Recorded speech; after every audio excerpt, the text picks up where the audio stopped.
Hallo meine lieben Freunde, herzlich willkommen bei Genshin TV.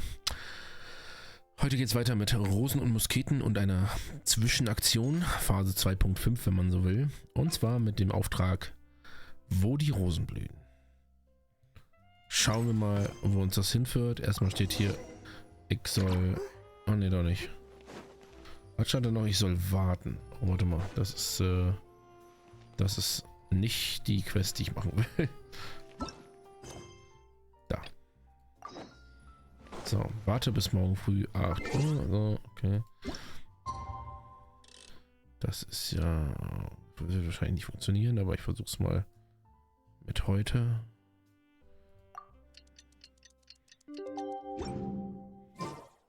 Nein. Ich muss einen ganzen Tag warten.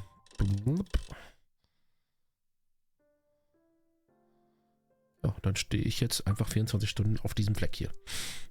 Warum nicht? Machen wir ja gerne. We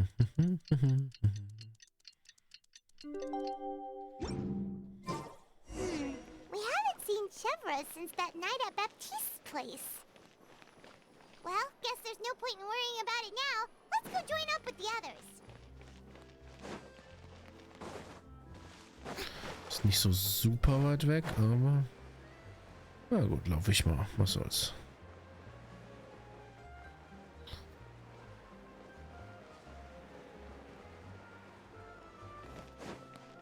Letztes Mal haben wir ja schon den Mörder gestellt. Also so nicht, was wir jetzt noch machen. Mal gucken.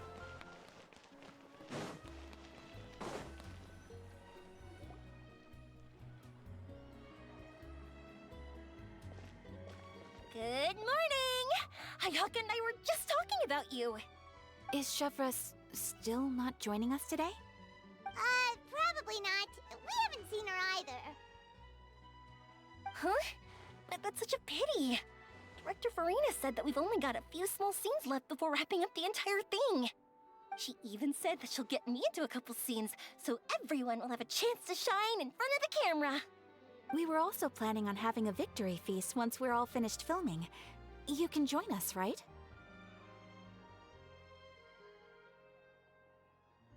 If only Chevros was here. I still haven't taken a photo with her.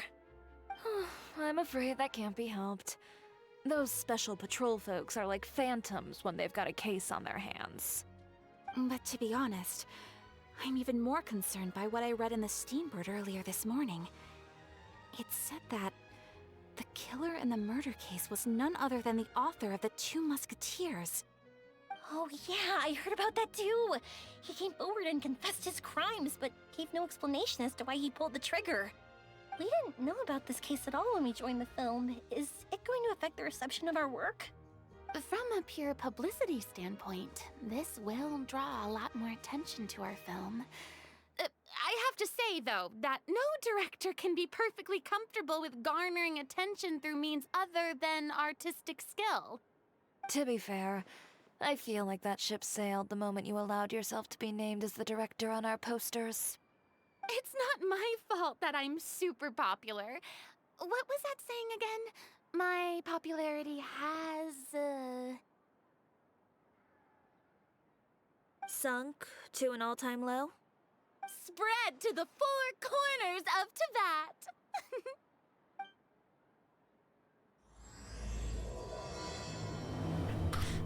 Akt 4.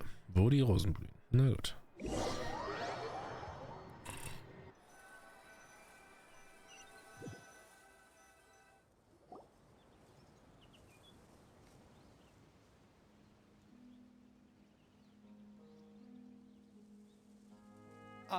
Excuse me, everyone.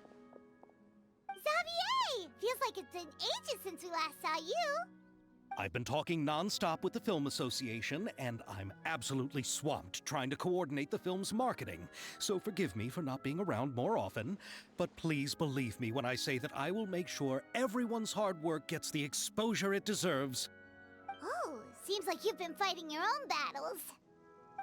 Yes, that's one way to put it. Oh, and before we begin the final round of filming, please allow me to finally introduce you to the original investor of our film, Mr. Morris. A pleasure to meet you all. Yes, glad to make your acquaintance, Mr. Morris. We've heard about the issues you've encountered with your financial situation, and genuinely hope that things have taken a turn for the better. Oh, well, the situation has indeed improved somewhat. Don't worry, Mr. Morris. Accidents and last-minute challenges happen all the time. There's no need to blame yourself over it. The good news is that we're almost done filming now, and I would even say that this is the best story I've ever seen. Is that so? I see, that's great news. All right, now that we've gotten all the pleasantries out of the way, let's get this show on the road. We'll mostly be filming typical people and scenery from the streets today to improve the sense of environmental ambiance in some parts of the film. Oh, and there'll be a cameo for Mr. Kamisato and Miss Yoimiya as well. They'll be used to show outsider perspectives on the fates of the two musketeers. That's right. Ayato should be here any minute. Excellent! Then let's start with the scenery shots. Camera and clapper loader, you're up. Yep, we'll be ready. Remember, all we need are some wide zoom shots of the streets. If you happen to find some particularly lovely patches of flowers and grass, feel free to grab some close-ups of those as well. Ready? Lights! Camera! Action! Okay, now move the camera slowly. Try to focus on that flower. What's wrong? Just adjust the focal length a bit. Something the matter? Huh? But wasn't it working fine for all the days before? Veronique, can we try a different camera? No problem. How about this one? All right, let's give it another try. Lights! Camera! Action!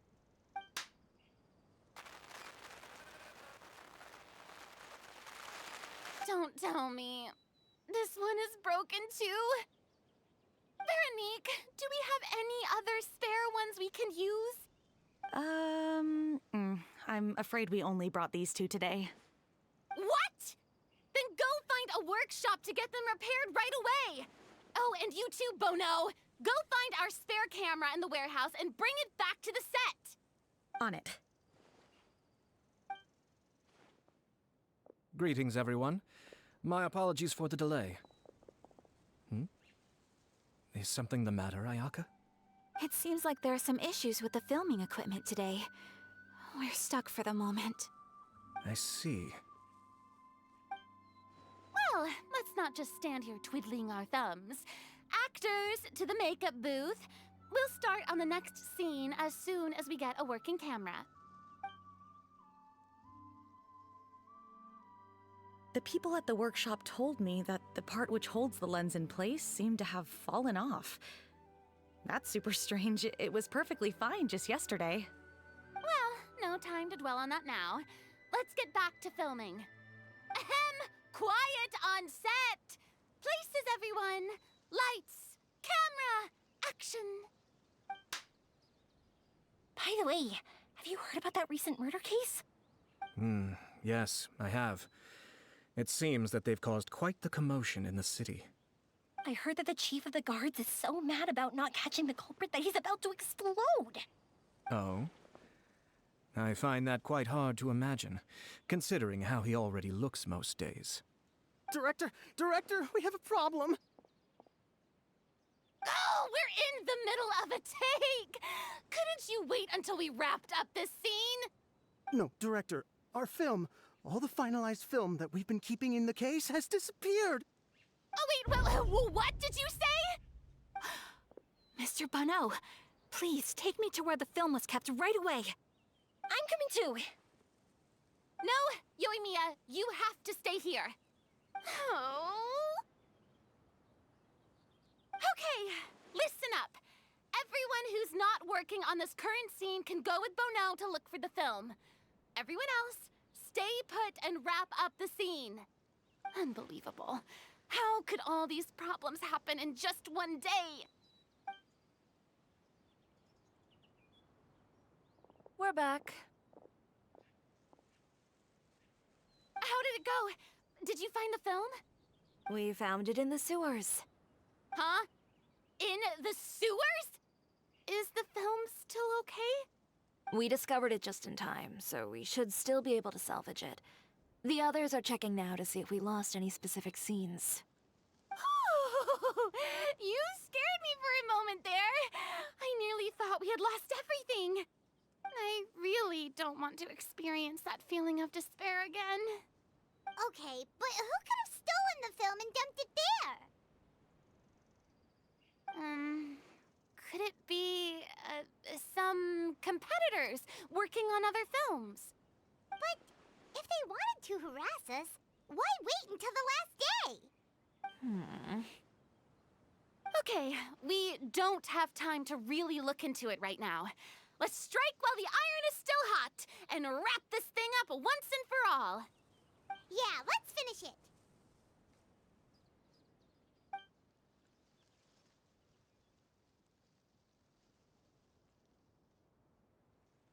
I would like to officially announce that our entry to the festival, The Two Musketeers, has now concluded filming! Paimon is spent. It's so late already. Even though the filming process proved to be extremely challenging, everyone provided valuable and unique contributions to the final product. Thank you all for your dedication and support. And just like Director Farina, I would also like to extend my most heartfelt thanks to all of you. Really, you've all helped me so much. All right, let's save the awards speech for later, and hopefully also get some rehearsals in before the real thing. Anyway, now it's time to party! Let's all make our way to the beach and have a celebration feast so loud and fun that even the blubber beast will want in. Party, party! Paimon wants to party! Party, party.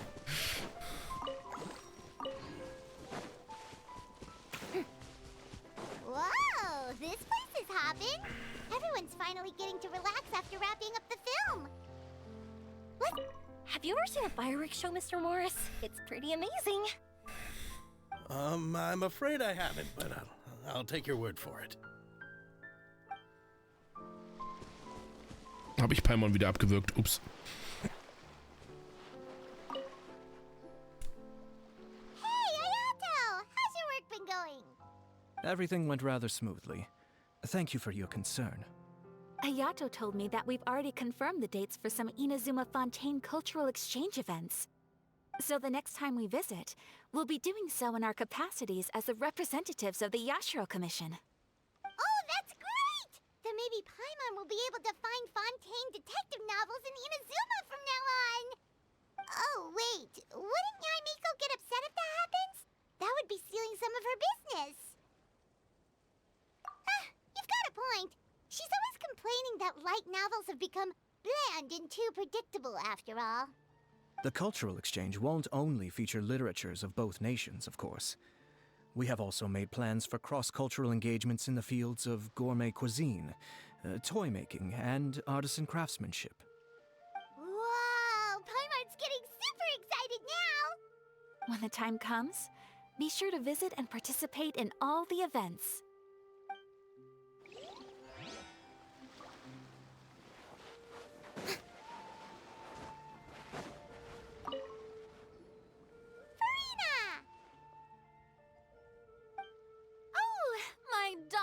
Clapper loader and camera operator, you've both worked really hard. Paimon thinks you worked even harder than us. Honestly, Paimon was getting a little tired of playing with the clapperboard by the end of it. Worst of all, Paimon started having dreams of you shouting, "Lights, camera, action!" into Paimon's ears. The actual dream can't even start until you've yelled that. Hey, if anything, shouldn't I be more grand and delightful in your dreams? We've been through so much together, and that's how your brain remembers me? That's not Paimon's fault. We've just used the clapperboard too much lately. Anyway, what's most important is that we've wrapped the film. I'm pretty confident that we'll take first prize. Hey, no need to mention the official name. Wait, now that you mention it, if we did win the prize, would Farina just get a statue of herself? Come on, I don't need that kind of attention. Xavier can accept the reward on our behalf. But just imagine! Farina accepting the Farina Award and holding a Farina statue. I'm going back to my dessert now. You all can keep discussing that on your own.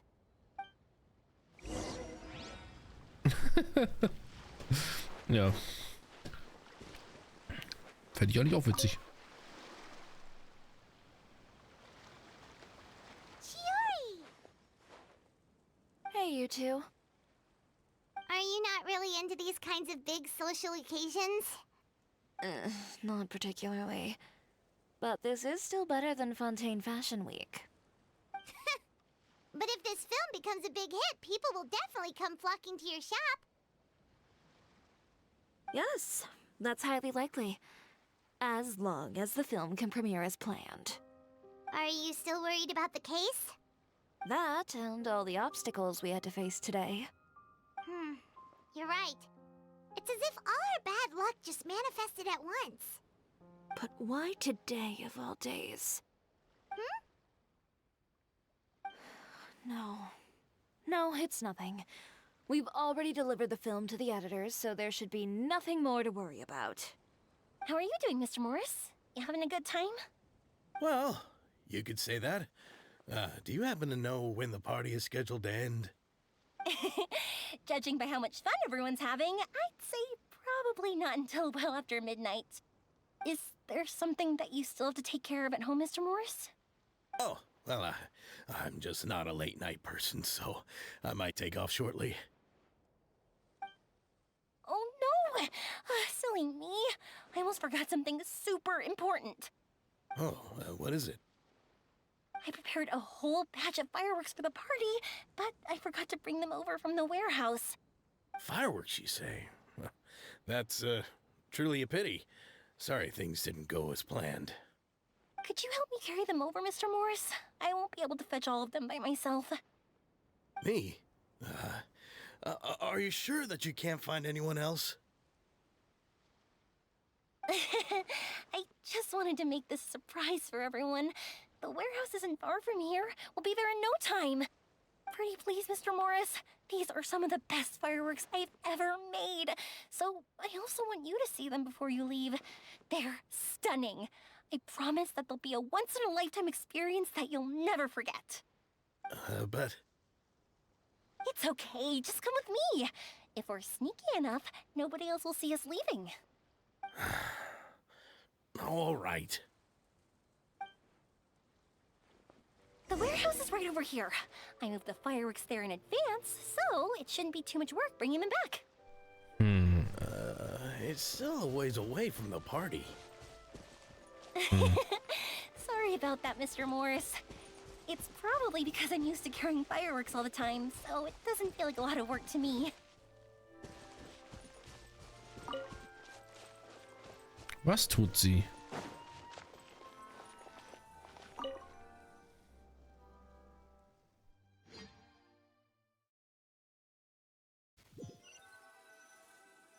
War es Morris? Der Bösewicht. It's dark in here. Wait here, Mr. Morris. I think the light switch should be somewhere over here. Why did I have to get roped into this? What was that?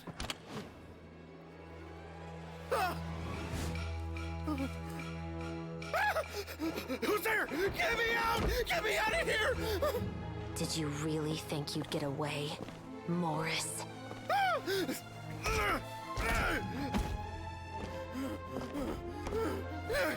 You've got the wrong wrong guy. It wasn't me. I'm not the killer. You know, Eliza died a far more heroic death than this. She fought your assassin to the end, to save the children she had hidden beneath the floorboards.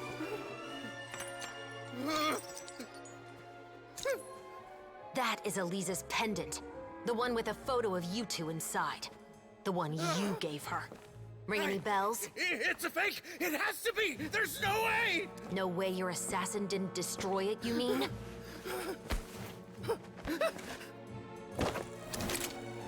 Did you ever love her, Morris?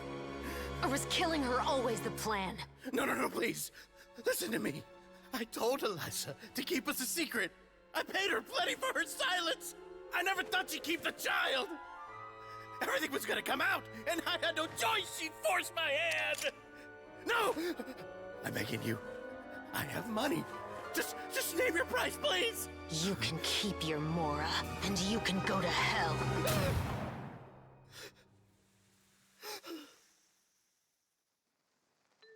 I'm Captain Shovraz of the Special Patrol. Morris, you're under arrest for Eliza's murder. Huh? Hmm?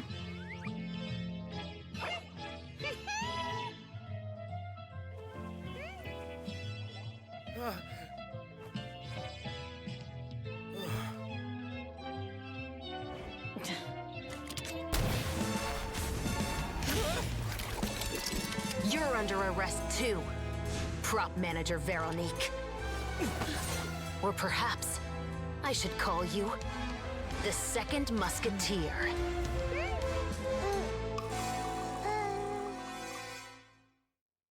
Wait, what's going on? This wasn't in the script. Drop the gun, Veronique. Why? Why would you keep me from exacting revenge on this heartless monster? Drop your weapon. This is my final warning.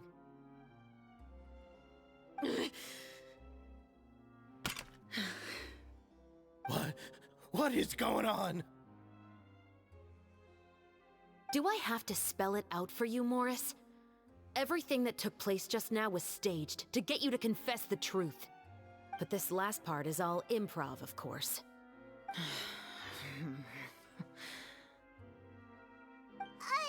Shivers, you told us you wanted us to help you stage a play. You never said anything about the Second Musketeer.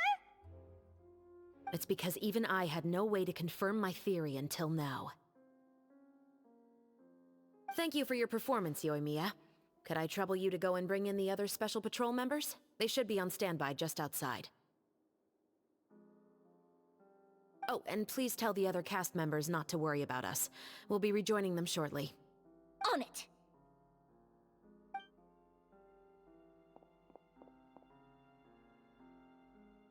So what do you think, Morris? Care to talk about what happened 20 years ago? My patience is limited, you know. Don't force me to take you back to the interrogation room. I'd wager that you wouldn't last for more than a minute in there. With the recording we made, you have no chance of winning in court. Cooperating with us now is the most practical move. All right. I'll talk. I hired an assassin to murder Eliza. She once worked as a maid on my family's estate. She was very beautiful, and after some time I fell for her. We kept our relationship a secret and carried out an affair for some time, but it wasn't long before she became pregnant. And if my parents ever found out, they would have stripped me of my inheritance and status, driven me out of my home. I also didn't expect Eliza to insist on bringing the pregnancy to term. She even asked me to leave my family and travel far, far away with her. She believed that you were truly in love with her. I didn't have a choice. I gave her a large sum of Mora, told her to leave the family and to get rid of the baby. But then years later, she sent me a letter. There were photos of 2 children, and she even asked if I could find some time to visit them. Huh? 2 children? Paimon thought Baptiste was the only... you mean... Even if she had the children against your will, you could have just ignored the letter entirely. Why kill her? I had just gotten engaged to be married to an heiress from another wealthy family. So if anyone were to find out about Elisa, my life would be completely ruined. I didn't have a choice. No. You always had a choice. You just made the wrong choice. Again. Do you know how it feels to watch your mother be killed right in front of you? My brother and I were hardly even school age yet. We were hidden beneath the floorboards, grasping each other's hands like a lifeline. We were so terrified that we didn't even know we could ever take a breath. All we could do was to watch Mother try to fight back, and then collapse to the floor. Even after the assassin left, we were still too terrified to leave our hiding spot. We thought that he might come back. It was only until the next evening when we finally climbed out and gathered around our mother. But she had already become cold and stiff to the touch. You made up your mind right then and there to bring this case to light. Not only that, we resolved to get our revenge. And that's why you became the Musketeers. No, that's why I became a musketeer. The man from before was also killed by me. My brother had nothing to do with it. I figured as much. You did? I once told these two that he didn't look like a killer to me. His confession from that night also rubbed me the wrong way. I think what really tipped me off was, how could I not feel a sense of regret in him? Huh? He confessed faster than any criminal I've ever met, but he didn't say a single word about you. He insisted that he was the sole perpetrator in the case. But after the questioning ended, I disassembled the musket we dug up from his backyard, put it in front of him, and told him to reassemble it. Wanna guess how far he got? He had no idea where to even start. He's never touched a gun in his life. Based on that, I determined that he was not acting alone. He only surrendered himself to draw our attention and create a moment of opportunity for his partner. So, I decided to play along. And as expected, the second musketeer followed us without hesitation once she saw Morris get separated from the rest of the cast.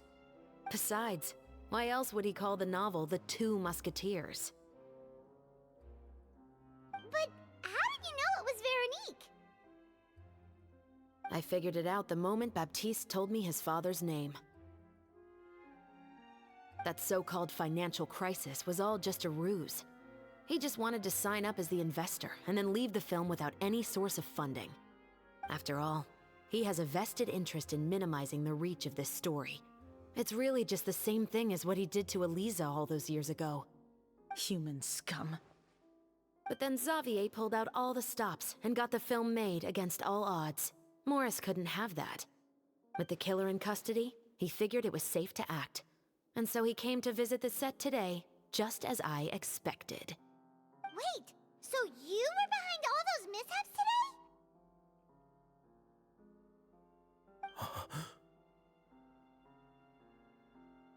today? As for the identity of the second musketeer, I assumed they'd probably stay close to Morris and look for an opening. And if they already knew that Morris was the film's investor, then that narrowed the list of potential suspects as well. Furthermore, being the props manager would allow the culprit to avoid scrutiny by purchasing mechanical parts in the name of the crew. With that hypothesis in mind, I went back to check Baptiste's orphanage adoption records. Guess whose name I saw on the same page, just a few lines from his. My brother. He trusted you. As in, he trusted me to perform the deed on his behalf? He trusted you to stand on the side of justice. I am. I thought you could do it as well. Oh, the look on your face when you told him to go to hell. I really thought you'd put a bullet in his brain. You know what he has done. Are you telling me that you'd rather see him spend the rest of his life living like a king in the fortress of Meripede? I will never be able to forget the feeling of my mother's cold, lifeless hands. And you would call this ending fair? Is this what you call justice? I won't lie, Veronique. I did hesitate when your brother first told me about the truth. I wondered. I agonized over whether I should really put a bullet in his head. So why don't you? Because that should never be how justice is carried out in this world. Perhaps, to you, justice is simply reciprocated. An eye for an eye, and a life for a life. But everyone has their own understanding of justice. If everyone were to pursue their own definition of it, there would be no more order in this world. Today, you'll kill Morris, and tomorrow, his children may come for you. The world cannot render judgments based on a desire for revenge. That will only lead to a cycle of revenge, as well as the destruction of order and civilized society. Fontaine is founded on a set of laws and a standardized code of justice. That is why we are the nation of justice. But with all that said, I will promise you this. Morris will not lead a cushy life in the fortress of Meripede. Chevros, the rest of the special patrol is here. Thank you so much, UMME. Letelier, Terena, please take them away.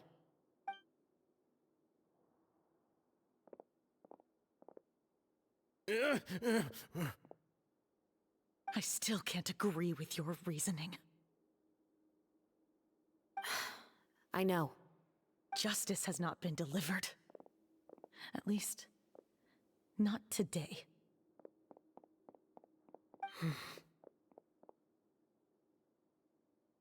Chevros. Let's go. We should give an explanation to the crew. Thank you for your concern. I'm fine. I'm just thinking about the things in life that have driven people to take justice into their own hands.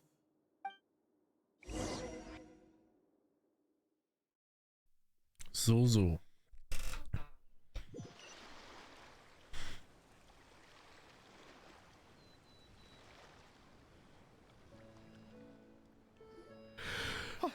Who would have thought Morris would turn out to be... I'm at a loss of words. How could he have done something like this? I'm just glad that you're all safe and sound. Who knew that such a labyrinth of cases would be behind this story? Well, what should we do now? We have a finished film, of course, but should we still go ahead with the premiere? What do you mean? Shouldn't you be even more motivated to spread the word now that you've learned the truth? Chiori is right. I'd also like more people to see this story for themselves. But the real ending of the story seems to have deviated somewhat from the one in the script. Is that still acceptable to you, Miss Chevros? The call is yours. We still have time to reshoot an ending if that's what you'd like. No, it's fine as is. I like what we have for the catharsis. Romanticism is what gives works of art their appeal. Fiction is able to explore means of restitution that could never work in real life. Just like the real world, the world of stories also has its own set of rules and justice. These different possibilities are what initially drew me to reading in the first place. Sounds good to me. I support your decision. What about Veronique? Will she be okay? She will soon face her judgment alongside her brother and Morris. If I had to guess, they'll probably all be sent to the fortress of Meripede. I'll make sure to give Risley a heads up about it. Oh, you mean that kind of heads up? Exactly. Ahem. All right, then the matter's settled. Now that everything's been taken care of, there's no reason for us to keep looking all gloomy and grumpy. Let's get back to the feast and enjoy each other's company. We'll be starting the post-production process tomorrow. You should join us, Chevros. You missed the first few hours of the party, didn't you? All right. Count me in. Then I'll wait for you over there. There's still some good news that I'd like to share with Chevros. Traveler, Paimon, could you wait for me by the sea after the party ends? I'd like to go on a brief walk with the two of you. Thank you very much.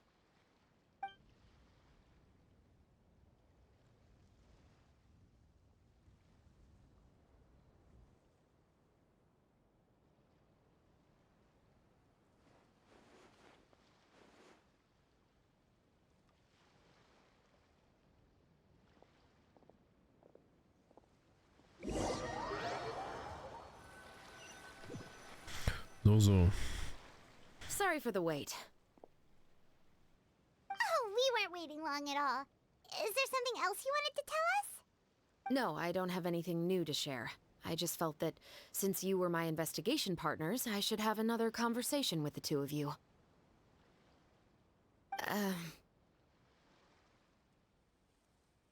Traveler, how would you have responded to Baptiste's request if you were in my shoes?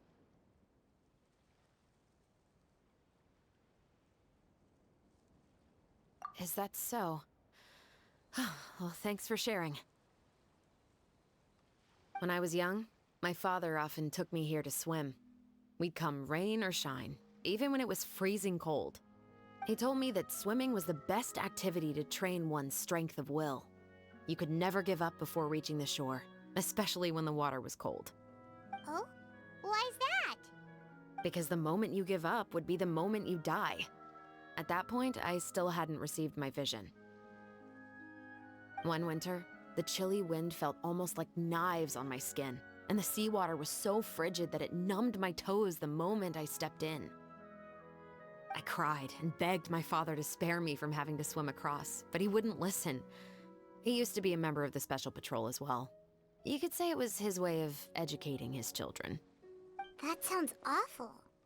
When he saw that I wouldn't stop crying, he just picked me up and tossed me into the icy water. The bone-chilling cold took away my senses. I couldn't feel anything but fear and rage. I waited for my father to save me, but one look and I knew he'd already started swimming for the opposite shore. I realized that if I were to give up, I really would die right then and there. I used all of my strength to try and catch up to my father. Those few minutes felt longer than my whole life up until that point. I did, however, make it to the other side. I've never felt afraid about anything in my life after that, nor have I ever cried again. That way of teaching would have never worked on Paimon. Yeah, I don't think that was the right method for anyone. It's just that, working now as I am in the pursuit of justice, I still sometimes feel like I've been tossed into that winter sea all over again. The anger and the helplessness. Chevres. But the worse I feel, the more I know to never give up. The alternative would be to forever lose myself among the waves. Anyway, how about a race? Neither of us will drown, but we can still see who swims faster. You guys go ahead! Paimon will grab the clapperboard to mark the start of the race. Mach dich fertig, Chevres!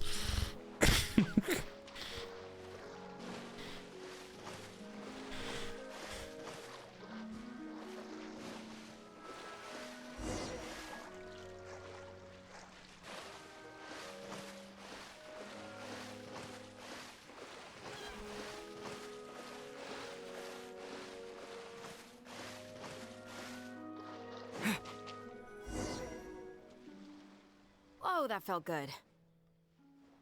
Ach, das war's schon. You were so fast in the water, Chevres. You were swimming even faster than Paimon can fly. So, about the Special Patrol, did you join because of your dad? Partly, but I'd say I was more inspired by the heroes I read about in stories growing up. Oh, so it's due to your love of stories. Of course, it was only after I joined the Special Patrol that I learned that truth is often stranger than fiction. Come on, let's walk a bit more.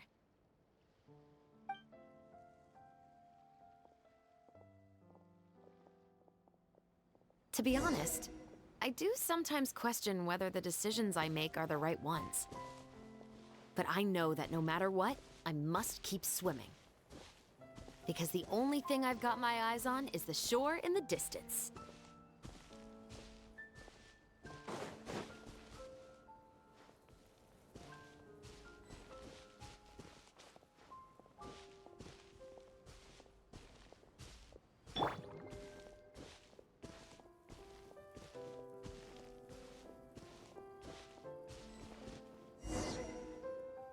Thank you for coming on this walk with me.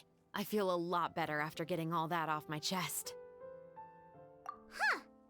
probably back at Baptiste's house. Huh, you're right. I didn't realize we were so close. He really did plant a lot of flowers. It's just like how he described it in the story. Huh? Wait. Paimon, Traveler, look! The rainbow roses in the garden. They're in full bloom now.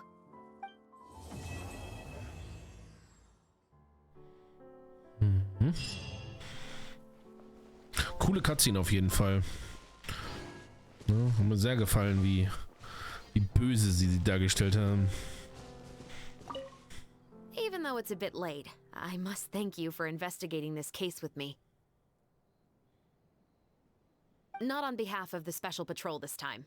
It's a personal expression of gratitude from yours truly. Oh, you want to hear more about my father? To be honest, I didn't spend that much time with him. He was always busy with the Special Patrol, so he would often return home really late at night. Some nights, he didn't come home at all. Once, he didn't come home for a long time, maybe a whole week or so. When I went out to buy food, I learned that he had become a criminal, and by extension, that made me a criminal's daughter.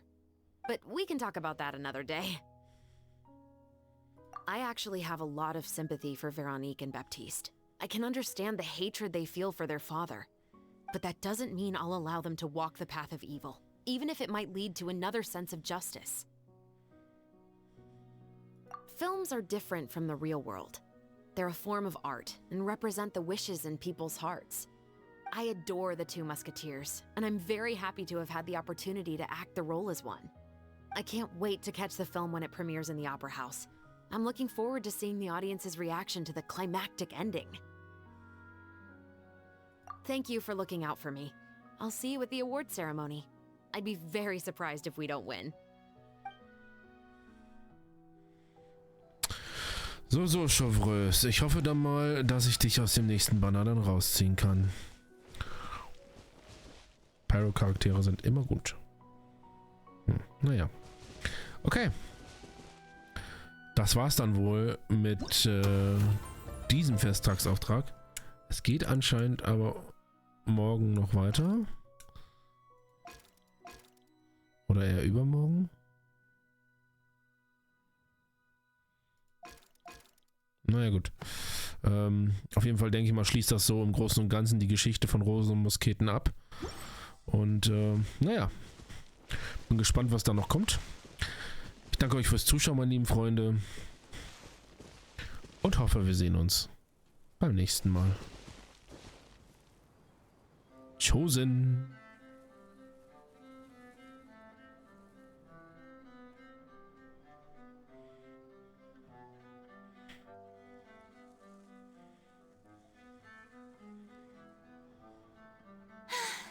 Being too popular can be such a hassle. Who knew the people would adore me so much?